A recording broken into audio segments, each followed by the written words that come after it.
Buenos días otra vez.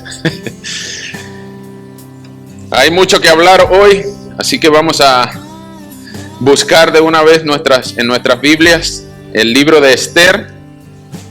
Y les voy a recordar un poquito de lo que hablamos la semana pasada. La semana pasada que hablamos del capítulo 5 del libro de Esther. Para muchos sabrán, el libro de Esther fue escrito aproximadamente en el año 480 a.C. Fue escrito en Persia, en la capital de Persia. En ese momento era Susa. Y ustedes, los que han seguido la historia, podrán ver que Esther llegó a ser reina en sustitución de Vasti. Esther se llamaba de pequeña Hadassah o Hadassah, pero ella fue niña huérfana adoptada por un judío, un primo mayor que se llama Mardoqueo. Y ese Mardoqueo trabajaba a la puerta del rey y hubo un gran concurso de belleza porque destituyeron a la reina Vasti. Quedó de Esther de reina, pero Mardoqueo le había dicho a Esther que no dijera de qué pueblo era ella. Ahora, por luchas de unos 500 y hasta 1000 años antes, los amalecitas odiaban a los judíos.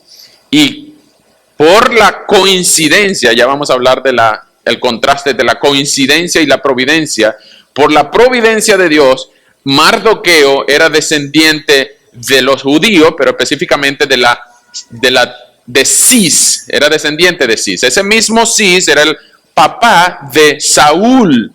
Y Saúl fue el que destruyó a los amalecitas, al rey Agag, en aquella famosa batalla en el año 969 aproximadamente. Ahora, Agag debía ser destruido y todos los amalecitas, pero Saúl le perdonó la vida a Agag. Saúl tuvo que venir a completar el trabajo, un poquito creepy, pero ustedes lo pueden leer en 1 Samuel 15. Y esa descendencia no desapareció, sino que al poder en Susa, en Persia, llegó un tal Amán, descendiente de Agag. De hecho, el texto lo conoce como Amán el Agageo o el Agagita.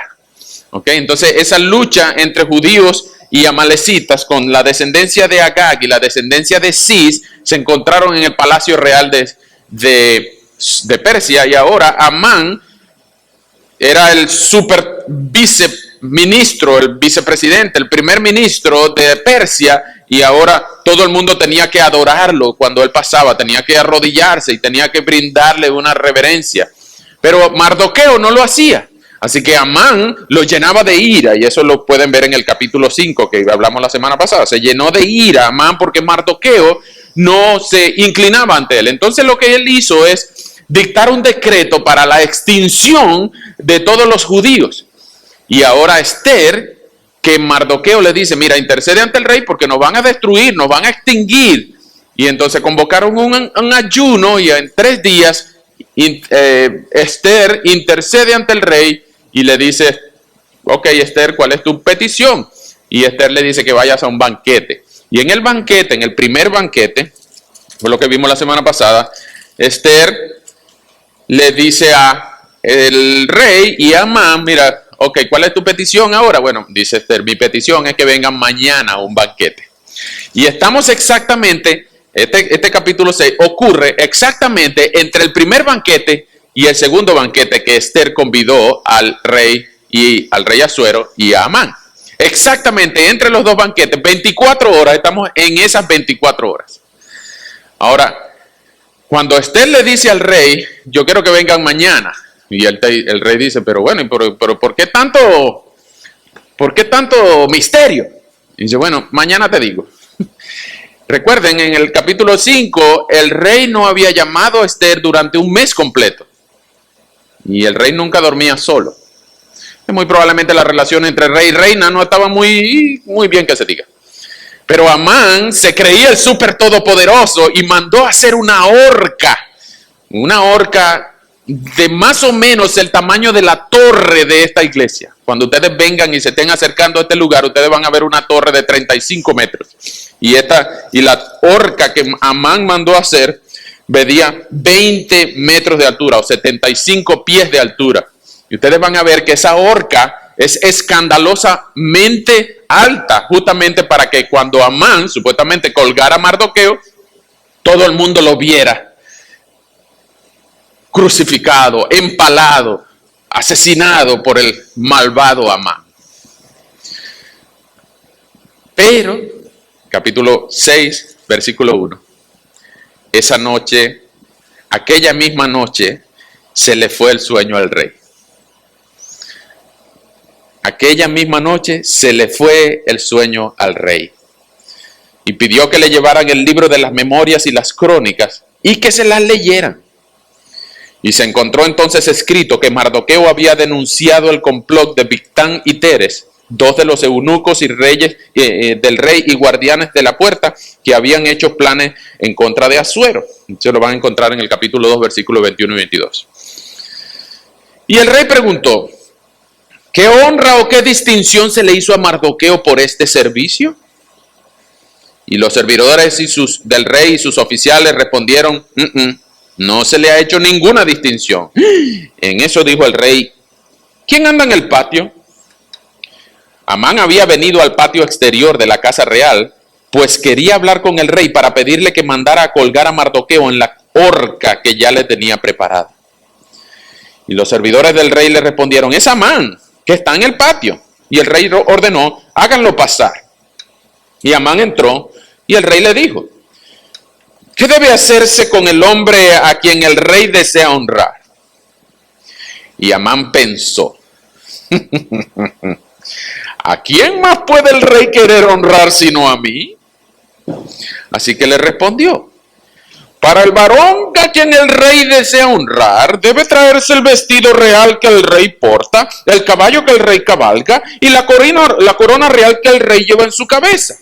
El vestido real y el caballo debe ponerse en las manos de alguno de los principales nobles de la corona para que éste vista al varón a quien el rey desea honrar y lo pasee en el caballo por la plaza de la ciudad y pregone delante de él, así se hace con el varón a quien el rey desea honrar. Entonces el rey le dijo a Amán, date prisa, toma el vestido y el caballo y lo que has dicho, hazlo con el judío Mardoqueo, que se sienta a la puerta real. No dejes de hacer nada de todo lo que has dicho. Y Amán tomó el vestido y el caballo y vistió a Mardoqueo y lo paseó a caballo por la plaza de la ciudad delante de él pregonaba, así se hace con el varón a quien el rey desea honrar. Después de esto, Mardoqueo volvió a sentarse a la puerta real mientras que Amán regresó rápidamente a su casa muy triste y cubriéndose la cara. Al llegar, Amán les contó a Zeres, su mujer, y a todos sus amigos todo lo que le había acontecido. Entonces sus sabios y su mujer le dijeron, si ese Mardoqueo es descendiente de los judíos y has comenzado a caer, no lo podrás vencer, sino que caerás derrotado ante él.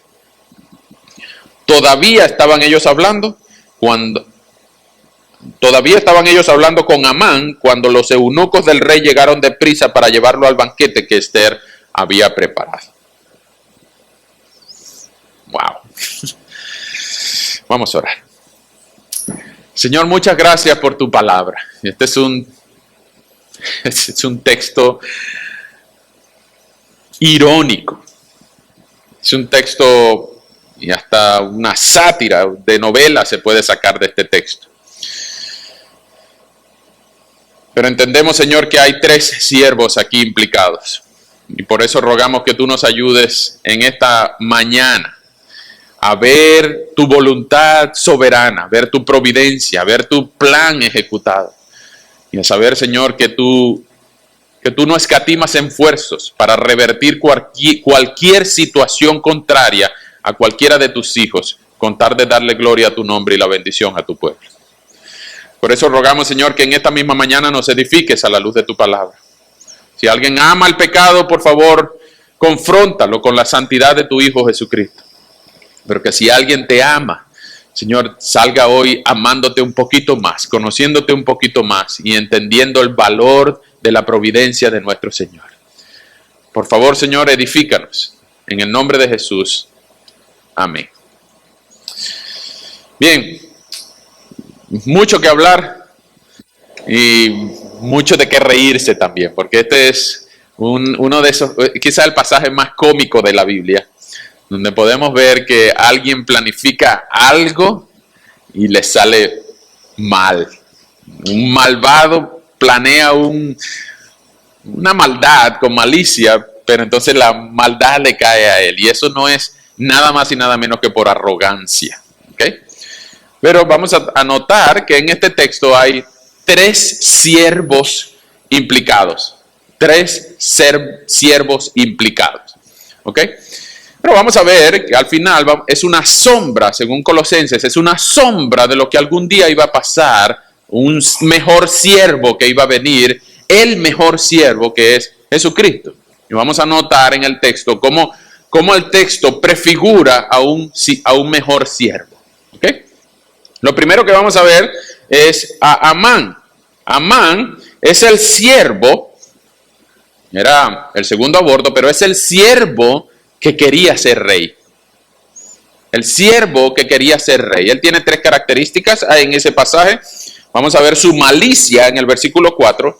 Vamos a ver su arrogancia en el versículo 6. Y vamos a ver su ambición en los versículos 7 al 9. Repito, Amán, el siervo que quería ser rey. Vamos a ver su malicia en el versículo 4, su arrogancia en el 6 y su ambición en los versículos 7 al 9. Vamos a ir poco a poco. Vean ¿cómo sabemos que Amán era el siervo que quería ser rey?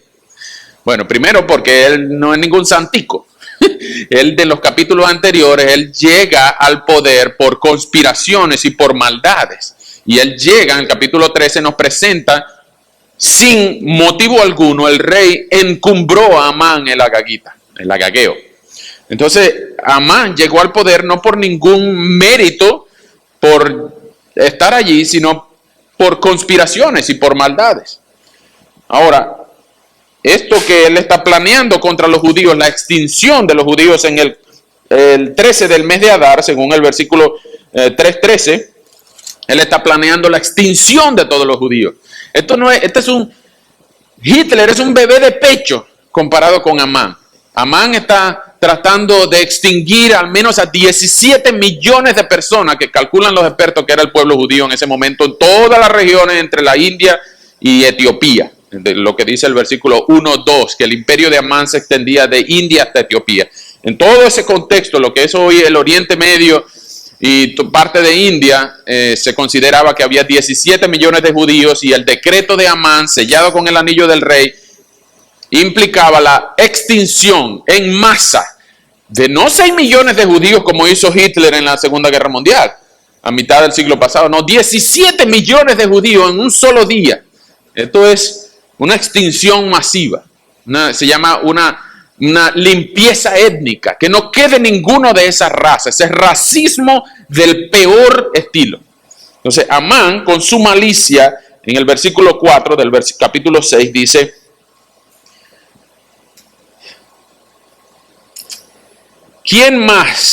¿a quién más querrá honrar al rey sino a mí? En el versículo 6, ¿a quién más querrá honrar al rey más que a mí? Es decir, si hay alguien que se lo merece, adivinen quién es. Si hay alguien que se merece esto, soy yo. La malicia de saber que no hay nadie mejor que tú y que por eso tú tienes que atropellar a los demás, y aún con la arrogancia de pensar en tu orgullo que tú te lo mereces y que no hay nadie mejor que tú. Y no solamente eso, sino que podemos ver de los versículos 7 al 9 que él quería ser rey. ¿Y cómo sabemos que él quería ser rey? Porque él pensó, bueno, si el rey quiere honrarme a mí, entonces yo voy a usar el vestido del rey, la corona del rey, el caballo del rey y la pompa del rey. Que cuando vaya por la plaza con la corona del rey, con el traje del rey, con el caballo del rey, los siervos del rey digan: este es el próximo rey. Este es el hombre en el que el rey quiere honrar. Es decir, Amán claramente tenía aspiraciones de poder. Él quería ser rey. Es un siervo, porque aunque era el segundo al mando, era el viceministro del reino, era un siervo del rey, estaba sujeto al rey. Pero él quería ser rey, él quería destronar al rey. Él quería ponerse la corona. Y ustedes saben, lo que les gusta el género épico de las películas, saben que cuando el rey muere, la corona es traspasada al sucesor. Y a cualquiera que se le ponga la corona, incluyendo por error, ese es el próximo rey. Entonces Amán quería la corona del rey, quería el trono del rey, quería la ropa del rey. Y eso nos hace ver que Amán no solamente es un malvado, sino que es un conspirador, es un traidor, es una persona muy mala, es una persona que tiene malicia, que tiene arrogancia y que tiene también ambición. En los versículos 7 al 9 se dice, ¿a quién más puede honrar el rey que a mí? Entonces que se haga esto y esto y esto y esto. Muy evidente que Amán quería ser rey. Amán es el siervo que quería ser rey. El segundo siervo que vemos ahí es el siervo que salvó al rey. Es otro siervo, pero es el siervo ahora, no el siervo que quería ser rey, sino el siervo que salvó al rey. ¿Quién es ese? Pues Mardoqueo. Ustedes ven en el capítulo 2, versículos 21 al 22, que Mardoqueo se enteró, no sabemos cómo se enteró, si era que chisme, no, el chisme no es bueno, pero andaba por ahí en la puerta del palacio y él se enteró que Bigtán y Teres, unos eunucos, y si usted conecta los puntos, el rey los hizo eunuco y los eunucos lo querían matar. No sabemos por qué, pero si usted conecta los puntos, ya usted puede imaginarse. 12 eunucos que estaban a la puerta del rey, que debían cuidar para que nadie pasara donde estaba el rey, ese Bigtán y Teres, ahora estaban conspirando para asesinar al rey, para envenenarlo específicamente. De hecho, el rey Asuero murió envenenado por unos guardianes, años después, por supuesto, pero Bigtán y Teres eran los precursores de lo que realmente ocurrió. Pero Bigtán y Teres, por la denuncia que Mardoqueo le dijo a Esther y Esther le dijo a Asuero, y Asuero investigó o mandó a investigar un comité de investigación en el Congreso, como ustedes quieran imaginárselo. Asuero investigó y si es verdad, Bigtán y Teres estaban conspirando a asesinarlo, a envenenarlo. Y pues antes de que Bigtán y Teres lo envenenaran, pues Asuero los colgó en la horca. Dicho sea de paso, la historia cuenta, específicamente el historiador griego Heródoto, él cuenta que la horca persa no era una horca con una cuerda y un nudo y que colgaban a la gente y le sacaban el banquito como hacen en el Wild Wild West o en las películas de Lejano Oeste. No era una horca como esa, no se imaginen una horca como esa. Una horca era un madero que los persas fueron los que inventaron, los precursores de la crucifixión. La horca era un madero cruzado donde empalaban a los criminales y los exponían públicamente. Luego los romanos, cientos de años después, perfeccionaron la crucifixión donde llegó a morir Cristo. Pero eran los persas que inventaron el madero de la exposición pública por crímenes. Ahora, este siervo que salvó al rey de la conspiración de Bigtán y Teres, según el capítulo 2, eso quedó sin recompensa. Lo anotaron en los libros de las crónicas del rey, pero imagínense cómo puede ser una biblioteca persa en aquel momento, que anotaban todo y lo guardaban en algún lugar y se olvidaban de eso. Y eso pasó de verdad. Bueno, mira, sí, Mardoqueo tal, el día tal, y con una bitácora, con lujo de detalle y todo. Mardoqueo denunció la conspiración, le dijo a Esther, Esther le dijo a Asuero investigó, asesinaron. Todo eso que ustedes ven aquí pues quedó escrito en las crónicas del rey, según el final del capítulo 2. Pero eso quedó sin recompensa. El rey fue salvado por Mardoqueo, pero no pasó más nada. Ahora, por la providencia de Dios, entre el banquete 1 y el banquete 2, al rey se le fue el sueño. El rey no tenía motivo alguno por el cual perder el sueño. El rey nunca perdía el sueño. Nunca perdía el sueño. El rey, la ley, la palabra del rey era la ley. Ellos no sufrían como nosotros que tenían que esperar. Oye, tenemos que esperar ese papeleo, que yo mandé esos papeles Y ahora fue que me mandaron la notificación de que llegó un mes después, fue que me dijeron, bueno, sí, lo recibimos, ahora vamos a esperar que ese papel salga. No, el rey no tenía ese problema. La boca del rey era el sello real. Lo que él decía inmediatamente producía resultados. Él no perdía el sueño normalmente. Ahora, pero en este capítulo 6, versículo 1, pues se le fue el rey, se le fue el sueño al rey. Y vuelta en esa cama. Y ojo pelado. Y vuelta y para adelante. Y será la almohada, será la cobija. A los siervos que echen más aire acondicionado. No se dormía por nada. 4 de la mañana y el rey nada que dormía. Bueno, yo me imagino que a ustedes también les ha pasado. Y entonces el rey dijo, bueno, me voy a poner a ver el Facebook. Me voy a poner a ver el Instagram. El rey dijo, voy a buscar el sueño de alguna manera. ¿Y qué fue lo que hizo? Versículo 2. Versículo 1, 6:1. Que le trajeran las memorias y las crónicas del rey, del imperio, y que se las leyeran. Con la idea de que se quedara dormido. No, él no estaba buscando honrar a Mardoqueo, sino él estaba buscando que alguien le leyera el timeline del Facebook para que se quedara dormido. Pero se halló, versículo 2, se encontró escrito que Mardoqueo había denunciado el complot de Bigtán y Teres. El complot de Bigtán y Teres, y nadie se lo había reconocido. Ahora, en el versículo 3, el rey pregunta, bueno, ¿y qué recompensa se le dio a ese hombre? Y en vez de dormirse, se espabiló más, se despertó más. Y los reyes eran reconocidos por recompensar a sus súbditos que le hacían favores al rey, ¿no? Y ahora, hey, yo estoy escuchando esta cosa aquí, que el rey hizo algo por mí y nunca se le dio nada, ningún favorcito, ni ninguna gift card, ni nada. No, dijeron los siervos, menor, por lo menos aquí no dice nada. Yo no estaba ahí, eso fue 5 años atrás, pero yo no estaba ahí. No, esto está malo.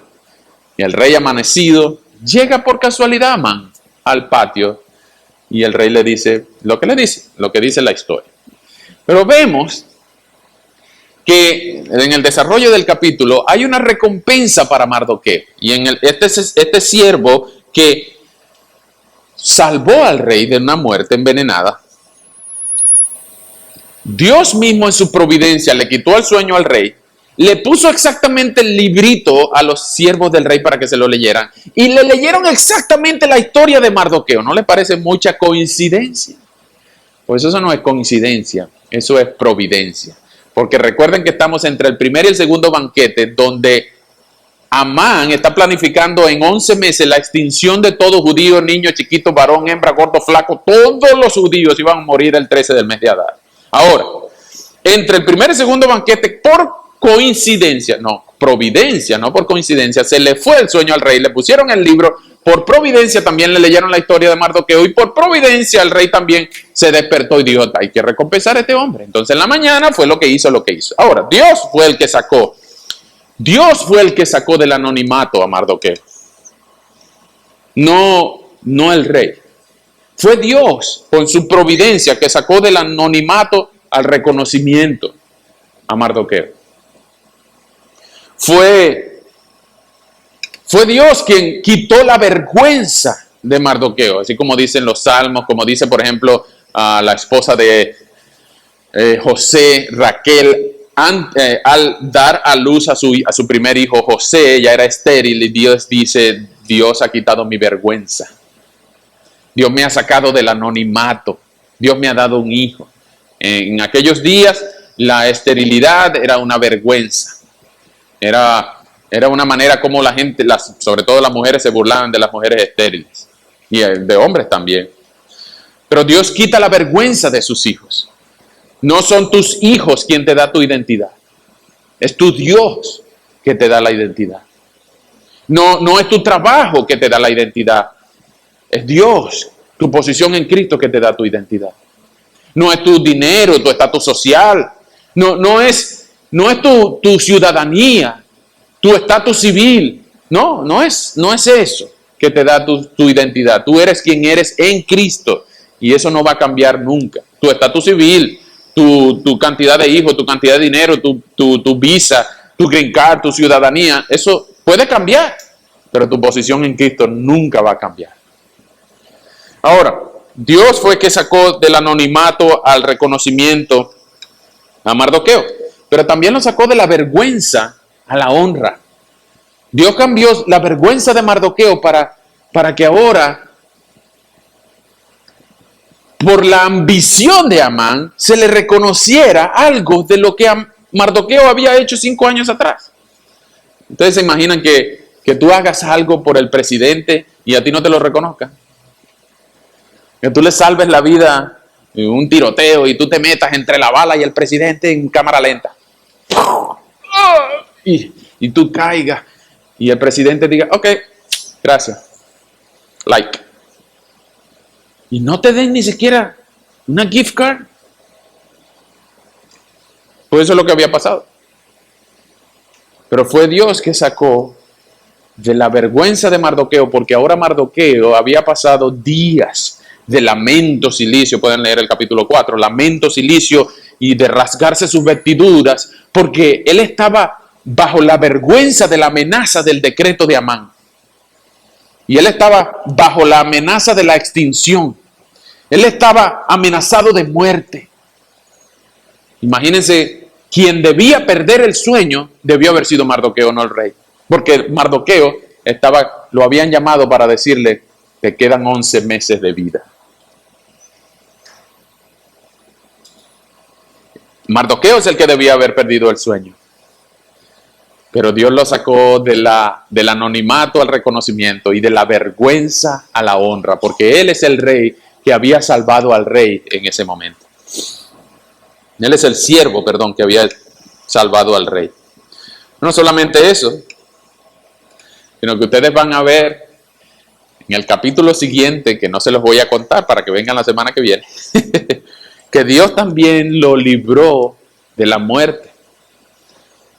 Es decir, que Dios también pasó a Mardoqueo, al siervo que salvó al rey, Dios también lo pasó de la condena a la libertad. Y eso también Dios lo ha hecho con nosotros. Nosotros vivíamos bajo la condena del pecado.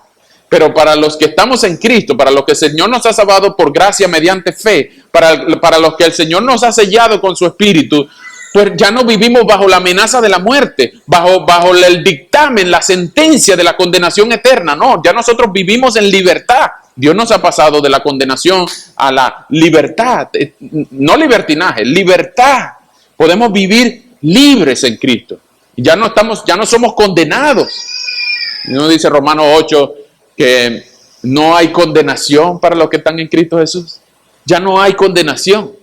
Y cuando tú te acuerdes de un pecado pasado, y dices, otra vez fallé. Recuerda que si es verdad, los efectos del pecado tú tienes que aprender a vivir con tus consecuencias. Porque no se olvidan las consecuencias. Pero ya Dios no te acusa de eso. Y no te va a mandar al infierno por eso. Porque en Cristo a ti ya te perdonó. Si tú te has arrepentido, por supuesto. Si no te has arrepentido, sino más bien dijiste, menos mal que nadie me vio. Si tú no has pedido perdón por tu pecado, si tú no has puesto tu fe y tu arrepentimiento en Cristo, pues Dios te va a castigar por tu pecado. Y la paga del pecado es muerte. Pero la dádiva de Dios es vida eterna en Cristo Jesús. Y tú no tienes que morir, porque ya Cristo murió por ti. Me refiero, espiritualmente hablando, tú no tienes que ir al infierno, tú no tienes que ir a la condenación, porque Cristo murió y pagó por ti para que tú puedas ir al cielo. Entonces, el siervo que salvó al rey tiene la figura de un mejor siervo que vendría un día. Unos 480 años en adelante, un mejor siervo vendría. Y ya no sería un siervo que quería ser rey como Amán, o un siervo que le salvó la vida al rey como Mardoqueo. No, ahora vendría un siervo que dejaba su trono de gloria, su trono de rey, para venirse a ser como uno de nosotros. Ese siervo es nada más y nada menos que Jesús. Y ese siervo es el mejor siervo. Vengan conmigo, por favor, a Isaías 53. En Isaías 53 ustedes van a ver la descripción de Jesús como siervo. Dicho sea de paso, este capítulo es prohibido para los judíos. Ellos saltan del 52 al 54. Ellos no leen el 53 y ya se van a dar cuenta por qué. Hay muchas coincidencias que solo se explican por la providencia de Dios. Isaías capítulo 53 dice: ¿Quién ha creído a nuestro anuncio? ¿En quién se ha manifestado el brazo del Señor? Crecerá ante él como un renuevo, como raíz en tierra seca. No tendrá una apariencia atractiva ni una hermosura impresionante. Lo veremos, pero sin atractivo alguno para que más lo deseemos. Será despreciado y desechado por la humanidad entera. Será el hombre más sufrido y más experimentado en el sufrimiento. Y nosotros no le daremos la cara. Será menospreciado, no lo apreciaremos. Con todo, Él llevará sobre sí nuestros males y sufrirá nuestros dolores, mientras nosotros creeremos que Dios lo ha azotado y lo ha herido y humillado. Pero Él será herido por nuestros pecados, molido por nuestras rebeliones. Sobre Él vendrá el castigo de nuestra paz, y por su llaga seremos sanados. Todos perderemos el rumbo como ovejas, y cada uno tomará su propio camino, pero el Señor descargará sobre Él todo el peso de nuestros pecados. Se verá angustiado y afligido, pero jamás emitirá una queja. Será llevado al matadero como un cordero, y como oveja delante de sus trasquiladores, se callará y no abrirá su boca. Sufrirá la cárcel, el juicio y la muerte. ¿Y quién entonces contará su historia si él será arrancado por completo de este mundo de los vivientes? ¿Y morirá por el pecado de mi pueblo? Se le dará sepultura con los impíos, morirá en compañía de malhechores, y a pesar de que nunca le hizo violencia a nadie, ni jamás profirió una sola mentira. Pero al Señor le pareció bien quebrantarlo y hacerlo padecer. Cuando se haya presentado a sí mismo como ofrenda para la expiación del pecado, verá a su descendencia, tendrá una larga vida, y por medio de él se verá prosperada la voluntad del Señor. Verá el fruto de su propia aflicción y se dará por satisfecho. Mi siervo justo justificará a muchos por medio de su conocimiento, y él mismo llevará las iniquidades de ellos. Por eso yo le daré parte con los grandes, y él repartirá despojos con los fuertes, porque él derramará su vida hasta la muerte y será contado entre los pecadores, y llevará sobre sí mismo el pecado de muchos y orará en favor de los pecadores. ¿Quién es ese? El siervo sufriente de nuestro Señor Jesucristo. Este no es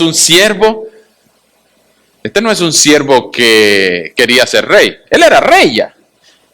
Este no es un siervo que salvó al rey. No, este es el rey que vino a salvar. Este es el siervo en el que el rey se deleita. No estoy hablando del rey Asuero. Estoy hablando del rey de los cielos. Se deleita en este siervo. ¿Cómo sabemos eso? En varios pasajes del Nuevo Testamento, vamos a leer uno solo. Yo en el bautismo de Jesús, solamente les voy a decir uno, pero hay paralelos. En Marcos 1:11. Vengan conmigo, Marcos 1:11.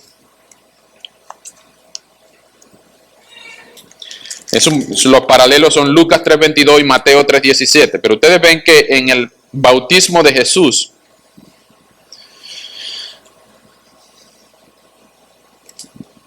voy a leer desde el 9, Marcos 1:9 al 11. Por esos días llegó Jesús desde Nazaret a Galilea Nazaret de Galilea y fue bautizado por Juan en el Jordán. Y en cuanto Jesús salió del agua, vio que los cielos se abrían y que el Espíritu descendía sobre él como una paloma. Y desde los cielos se oyó una voz que decía: tú eres mi Hijo amado, en quien me complazco. La versión del 60 dice: en quien tengo complacencia. ¿Se acuerdan de la pregunta de Asuero, Amán? ¿Qué se debe hacer con el siervo, con el hombre en el cual el rey se deleita? El siervo en el cual el rey quiere honrar. ¿Qué se debe hacer con el siervo en el cual el rey se complace? Pues este siervo Jesús, el siervo sufriente, es el siervo en el que no el rey Asuero, sino el Dios de los cielos se deleita. Tú eres mi hijo, en el cual tengo complacencia.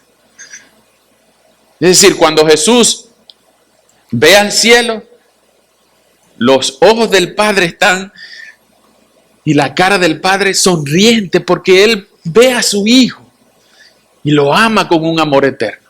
Es como cuando tú ves a tu hijo, a tu sobrino, a ti no te provoca sino complacerte y reír con tu sobrino, con tu primo chiquito, con tu hijo o con tu esposa o con tu esposo en el cual te complaces.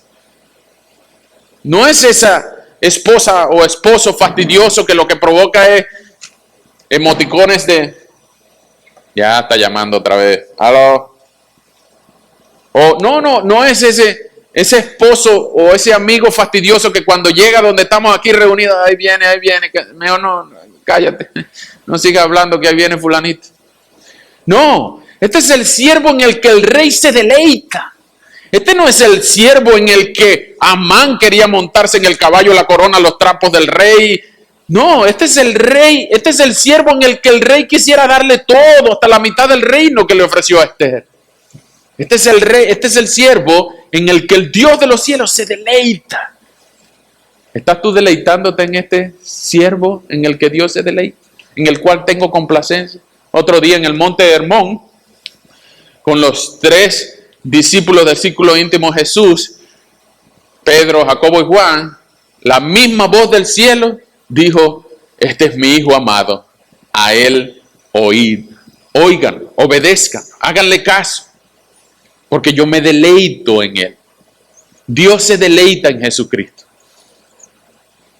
¿Y saben qué? Dios también puso a este siervo la capa del rey que le pusieron los soldados, la corona de espinas, no la corona del rey, la corona de espinas. También lo pasearon en un burrito a la puerta de la ciudad. Y la gente decía: Hosana, Hosana, bendito el rey que viene en el nombre del Señor. Así se debe hacer, como decía Amán de Mardoqueo, así se debe hacer con el siervo en el que el rey se deleita. ¿Notan la comparación? Esto no es casualidad. Esto es una prefigura. Lo que Mardoqueo estaba sucediendo con Mardoqueo era una prefigura de lo que vendría 480, casi 500 años después con Cristo.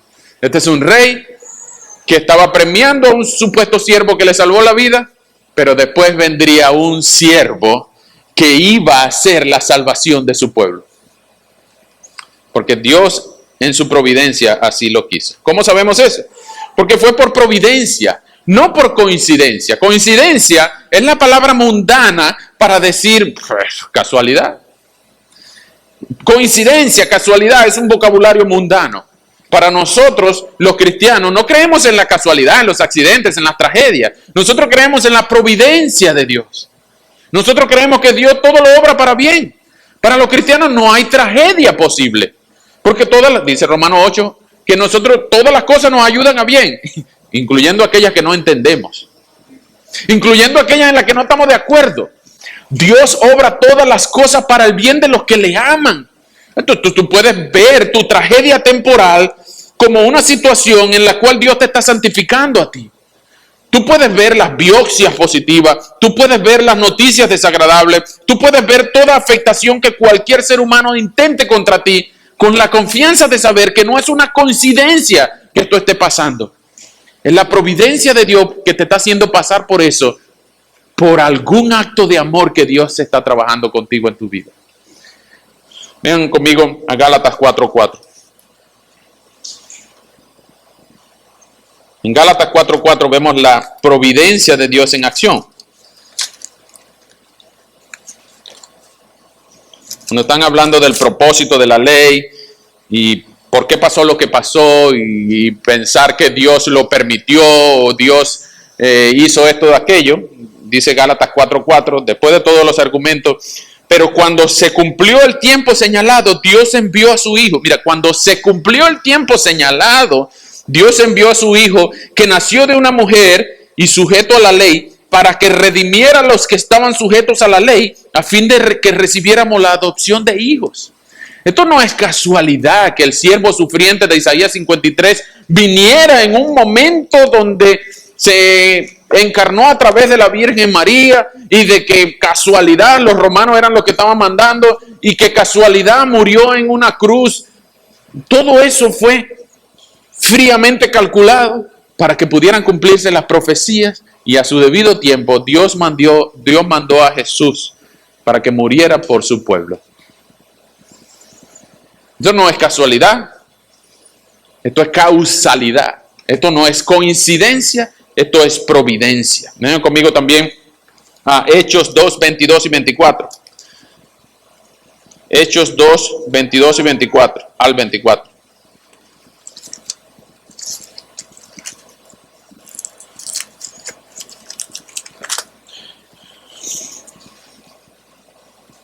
Hechos 2, 22 al 24 dice así: varones israelitas, escuchen mis palabras. Jesús Nazareno, que fue el varón que Dios aprobó entre ustedes por las maravillas, prodigios y señales que hizo por medio de él, como ustedes mismos lo saben, fue entregado conforme al plan determinado y al conocimiento anticipado de Dios, y ustedes lo aprendieron y lo mataron por medio de hombres inicuos, crucificándolos. ¿Esto es coincidencia? No, esto es providencia.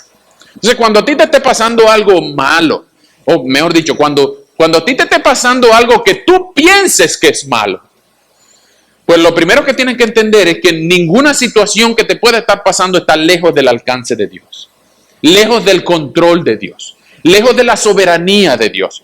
No ores jamás pidiéndole a Dios que tome control de esta situación. Quien ora así no conoce al Dios de la soberanía, al Dios de la providencia, al Dios de los cielos. No puedes decirle, Señor, toma control, porque el que no tiene control eres tú. Pero Dios sí tiene control. Cuando tú pienses que la situación es desagradable y te provoca dolor, sufrimiento, lágrimas, eso no está mal. Tú puedes clamar y decirle al Señor, Señor, mira lo que está pasando. Señor, me duele, me hace llorar, mira la traición, mira la tragedia, mira esto, mira lo que yo, mira mi vergüenza. Tú puedes abrir tu corazón a Dios y puedes decirle todo lo que estás sintiendo. Pero Él ya lo sabe. Él lo que quiere es que tú dependas de Él. Y en medio de esta situación tú puedas entender que no hay cosa mala que pueda sucederle a uno de sus hijos, porque todas las cosas ayudan para bien. Ve a Mardoqueo, por ejemplo. Entre el primer y segundo banquete, Mardoqueo estaba sentado a la puerta del rey. Él estaba trabajando. Pero él sabía que dentro de 11 meses, él y toda su familia iban a desaparecer. Si Dios no intervenía. Si Dios no intervenía. Pero Dios lo libró de la vergüenza. Y ahora no solamente lo puso en un caballo con la ropa del rey, con la corona del rey, y pregonando a todo el mundo, esto es lo que hay que hacer con el que el rey se deleita. No, eso no le cambió la vida a Mardoqueo. Porque ustedes leen el versículo 12, que después de eso, él volvió a su casa a trabajar. Él volvió a la puerta del rey. Él no lo cambió la honra. Él no lo cambió. La honra no cambia al siervo porque sabe que no la merece. La honra no cambia al humilde porque sabe que viene de Dios. La honra no cambia al que recibe la gracia porque sabe que no se la merece. La deshonra sí cambia al arrogante. La deshonra sí cambia al arrogante porque él sufre de idolatría, de orgullo, y él quiere ser adorado. Pero cuando sufre deshonra, decepción, ahora se siente lo peor y ya no sirvo para nada. ¿Y ahora qué voy a hacer? Mira la deshonra, la vergüenza por la que me hicieron pasar. Pero Dios dice en su palabra que Dios da gracia al humilde y al soberbio lo ve de lejos. Dios bendice a un corazón humilde, contrito, no lo rechaza, pero a los soberbios, a los orgullosos, a los arrogantes, Dios les retira la vista. No soporta unos ojos altivos en Proverbios 6. No soporta que tú te consideres mejor que cualquier persona, incluso mejor que él, y quieras ocupar el trono de Dios. El pecado por el cual Satanás fue destituido es por querer ocupar el trono del rey. Y el orgullo es el pecado por el que muchos han sucumbido. No querramos nosotros ser mejores que ninguno, sino ser como Cristo, no más que Cristo. Cristo es nuestro siervo de ejemplo. Cristo también nos sustituyó. Él no nos dio la oportunidad de ser salvos. No, Cristo pagó por nuestros pecados. Por los que ponen su fe y confianza y su arrepentimiento en Cristo, Dice su palabra en 1 Pedro 3:18 que el justo, Cristo, el siervo en el que el rey se deleita, el justo murió por los injustos para llevarnos a Dios.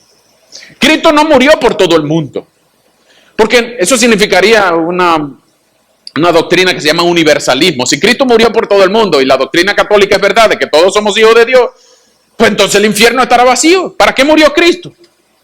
Pues Cristo vino a salvar a su pueblo, a todos los que jamás en algún momento pondrían su fe en Él. Pues Cristo vino a salvarlos y los salvó. Y les dio no la oportunidad, les dio la seguridad de que el día que pasen por el velo negro de la muerte, lo próximo que van a ver son los ojos del bendito Salvador. Es la seguridad que podemos tener. Cristo murió y cuando Él estaba muriendo dijo, consumado es. Consumado es. No, pues ahora tienen la oportunidad de ser salvos. No, Él salvó, Él murió para salvar. Él murió para que tengamos la seguridad de que si tú pones tu fe en Jesucristo, tú pones la fe en el siervo que sufrió por ti, pues tú vas a ser salvo. No podrá perderse jamás alguien que haya puesto su fe en Jesucristo. Pero no podrá salvarse jamás alguien que no haya puesto su fe en Jesucristo. Si Jesús es tu sustituto, tú puedes tener la seguridad de que tú vas al cielo. Eso no quiere decir que tú vas a pecar libremente y que como ahora tú estás salvo, siempre salvo, y que como ahora yo no puedo perderme, entonces no pueden condenarme. Quien piensa así no ha entendido la fe, no ha puesto su verdadero arrepentimiento. Quien piensa así no conoce al Dios de la justicia y del cielo. Estás aprovechándote de su gracia, pero Pablo advierte más bien diciendo, no usen esta gracia esta libertad como causa para el libertinaje. Lo que nosotros debemos entender es que Jesús es el siervo sufriente, no que salvó al rey, salvó a todo el que pone su fe en Él. Jesús tenía ropas reales que dejó, y dice Filipenses, que Él, no teniendo el ser igual a Dios como cosa que aferrarse, se despojó a sí mismo, se vació de sus atributos divinos y se entregó, se humilló y vino a ser como uno de nosotros y murió una muerte de cruz y fue menospreciado, fue vejado, fue traicionado, fue traspasado, fue coronado con espinas, fue clavado en manos y pies. Pero al tercer día resucitó. Y la victoria fue tan valiosa y tan poderosa que como la paga del pecado es la muerte, y Cristo murió, no fue que se hizo el dormido, no fue que se desmayó, Cristo murió. Y al tercer día resucitó y salió de la tumba victorioso. Y dice el texto de Filipenses que Dios le dio un nombre sobre todo nombre, ante el cual toda rodilla se doblará y toda lengua confesará que Jesucristo es el Señor, para gloria de Dios Padre. Ese es el siervo en el que Dios se complace. Ese es el mejor siervo. Ese es el Señor. Ese es el siervo sufriente. Ese es el Salvador, el siervo, el Hijo de Dios, nuestro Señor Jesús. Para terminar, hermanos, nosotros podemos concluir sin temor a equivocarnos que Dios puede revertir, según la historia de Amán y Mardoqueo, Dios puede revertir cualquier situación, sea agradable o sea desagradable. Dios puede revertir cualquier situación para la gloria de su nombre y la bendición de sus hijos. Vean lo que estaba pasando con Amán. Pero Amán estaba agradable, una situación agradable. Tenía el anillo del rey, tenía ropa bonita, tenía un puesto, tenía reconocimiento de todo el mundo, tenía una mujer y unos amigos. Sorpresivamente, él, un hombre tan malvado puede tener también una mujercita y unos amigos. No sabemos. Pero tenía mujer y amigos y tenía 10 hijos. Pero Dios puede revertir esa situación agradable para una persona mala, para darle gloria a su nombre y bendición a su hijo. Pero por el contrario, Mardoqueo estaba en una situación muy desagradable.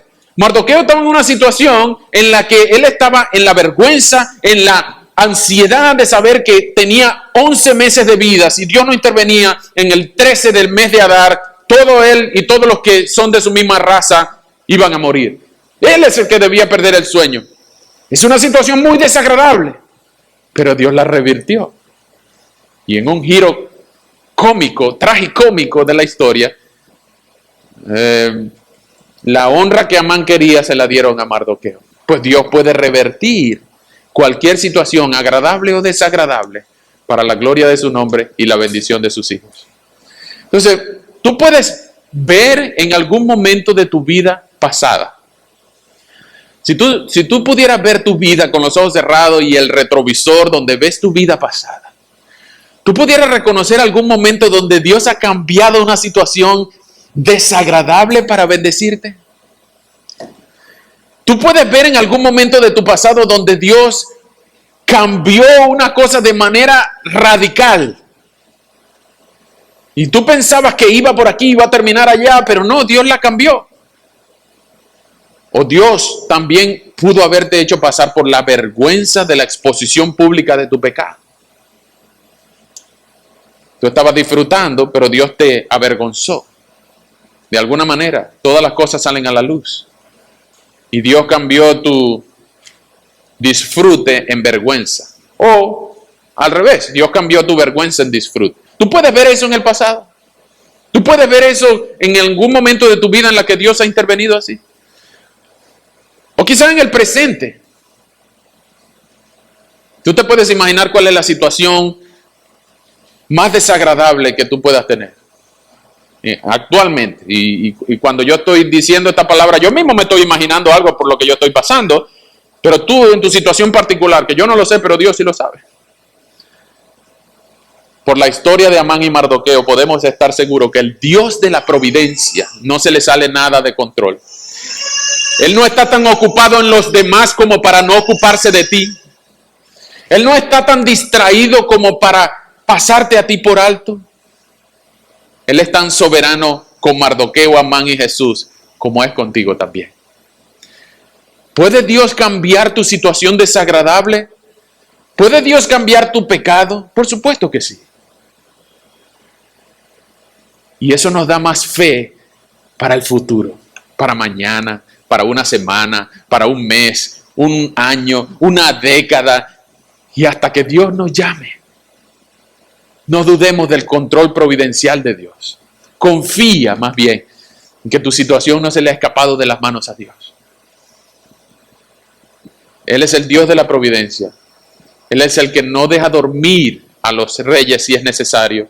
Él es el que orquesta toda la creación para la gloria de su nombre y para la bendición de los que le aman. Miren estas comparaciones. Amán quería ser el hombre en quien el rey se deleitaba, pero Jesús es el único hombre en quien Dios se deleita en honrar. Amán quería vestir los mantos del rey, pero nuestro rey Jesús lo despojaron de sus mantos. Amán quería ponerse la corona del rey, pero a nuestro rey Jesús le pusieron una corona de espinas. Amán nunca se arrepintió de su pecado, pero Jesús no tenía pecados de qué arrepentirse. Amán conspiró al pueblo contra el pueblo de Dios, pero Jesús planeó morir por todo el pueblo de Dios. Amán quería que su rey lo honrara en público, pero nuestro rey Jesús dejó que lo despojaran y lo deshonraran en público. Amán no perdonaba a un solo hombre por una sola cosa, pero nuestro rey Jesús perdona a cualquier persona cualquier cosa. Amán planeaba crucificar a su enemigo, pero Jesús planeó ser crucificado en lugar de sus enemigos. Amán se enalteció y fue humillado de la gloria hasta la muerte, pero Jesús se humilló a sí mismo y fue resucitado de la muerte a la gloria. Amán ansiaba un desfile para su propia gloria, pero nosotros ansiamos la segunda venida de Jesucristo y un desfile para su gloria. Amán se volvió soberbio como el rey Jerjes, pero por la gracia de Dios podemos volvernos humildes como nuestro rey Jesús. Jesús es el mejor siervo y Él nos llama a amarle, a vivir para Él, sabiendo que Dios tiene control de todas las cosas y que el Rey Jesús es nuestro mejor siervo. Murió por nosotros en la cruz, resucitó de la tumba y ahora está intercediendo por ti y por mí. Vamos a orar. Señor, muchas gracias por tu palabra. Gracias por la bendición de saber que tú tienes control de todas las cosas, que tu providencia es infinita que no hay nada ni nadie que pueda estorbar los planes para la gloria de tu nombre y la bendición de tus hijos. Ayúdanos a tener más fe, Señor, para el presente y el futuro, sabiendo que en el pasado tú revertiste cosas, situaciones, circunstancias, para que no pasaran lo que temíamos, sino para que sucediera lo que a ti te honraba y lo que a nosotros nos bendecía. De parte tuya, Señor, no hay coincidencia, sino providencia, y tú orquestas hasta el sueño del rey si es necesario. Tú orquestas siervos, tú orquestas todo lo que sea necesario para que tú recibas la gloria y ninguno de nosotros nos quedemos con la satisfacción de pensar que fuimos nosotros quienes ejecutamos estos cambios. Pero también bendices a tu pueblo revirtiendo situaciones desagradables, incluso situaciones de extinción, situaciones de enfermedad, situaciones de deportación, tragedias personales, enfermedades. Señor, tú orquestas tu soberanía en todo el universo para la gloria de tu nombre y la bendición de tus hijos. Ayúdanos a confiar, por favor, en tu providencia. Ayúdanos a saber que tú tienes todo bajo control. Ayúdanos, Señor, a no conspirar, sino a desear lo mejor y a confiar en tu providencia, tu amor, tu bendición, porque el Rey Jesús, el siervo sufriente, es aquel en el que tú te complaces. Te deleitas en tu Hijo Jesús. Ayúdanos a nosotros también a deleitarnos en Jesús, a satisfacernos en su persona, en su obra, en todo lo que Él es y todo lo que hizo por nosotros. Ayúdanos, Señor, a reconocer que solo en Jesucristo hay vida eterna y todos aquellos que vienen a Él en arrepentimiento y fe, tú no los echas fuera, sino que los abrazas. Y puedes ayudarnos a entender cómo tú has orquestado tu providencia, tu gracia, tu amor, tu misericordia, para que lleguemos a los pies de la cruz, a arrepentirnos de nuestros pecados y a disfrutar comunión con el siervo en el que tú te deleitas. Señor, muchas gracias por traernos a ti. No queremos tu corona, queremos tu favor. No queremos tu ropa, queremos tu gracia. No queremos tu caballo. Queremos, Señor, la comunión contigo. Y si hay alguien que pueda decir, honrar a alguien, no a nosotros, Señor. No a nosotros, sino a tu nombre sea dada toda la gloria. Mientras tanto, ayúdanos por favor a deleitarnos, a confiar y a recibir de ti toda bendición, todo don perfecto del Padre de las luces, que tiene control sobre todas las cosas y nos ama con un amor eterno. Te amamos, Señor, en el nombre de Jesús. Amén. Que Dios les bendiga, hermanos.